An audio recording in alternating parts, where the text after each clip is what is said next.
Alors Poadja, Alex le rappelait, alors les indépendantistes ont pris le pouvoir, ils n'arrivent pas à se mettre d'accord, on est dans une sorte de gouvernement sans tête, c'est l'expression qu'il a employée. Comment vous la qualifiez, vous, la situation aujourd'hui en Nouvelle-Calédonie? Écoutez, comme vous l'avez indiqué tout à l'heure, c'est une situation assez compliquée.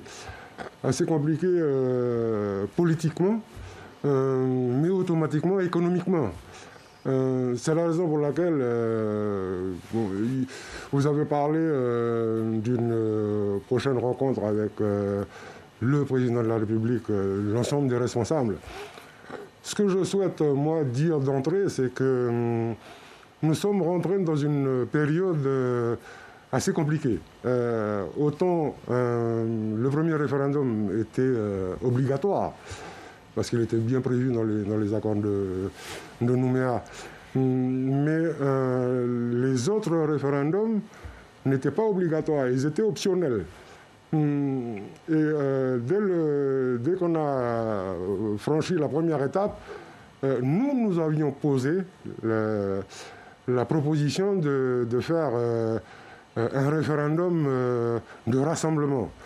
C'est-à-dire que rien ne nous empêchait, nous, politiques calédoniens, avec bien entendu l'État, pour mettre en place un véritable processus, mais pas un processus vers une indépendance ou autre chose, mais pour qu'il y ait un pays qui puisse vivre en paix et avoir un développement économique durable.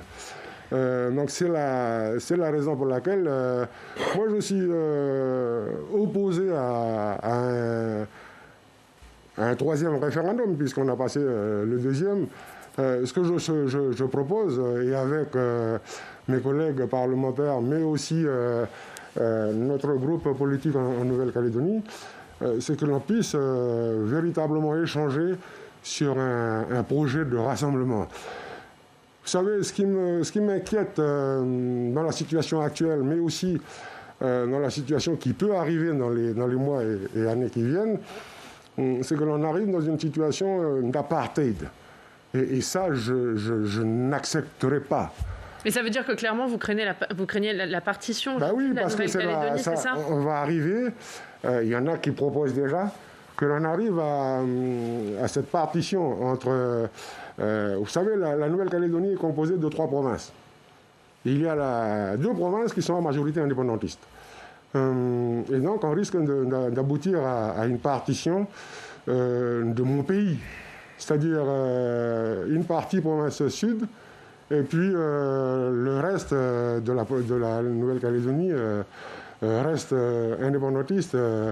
Et donc, moi, ce que je ne souhaite pas, c'est qu'on arrive à ce qu'il y ait des frontières dans mon pays, quoi. Et pour vous, on va vers ça ou ça vous paraît évitable? Pardon, pour vous, on va vers cette partition ou ça vous paraît encore évitable aujourd'hui? Écoutez, ça me paraît encore évitable, mais encore faut-il que l'on arrive à trouver une solution de rassemblement. Yves?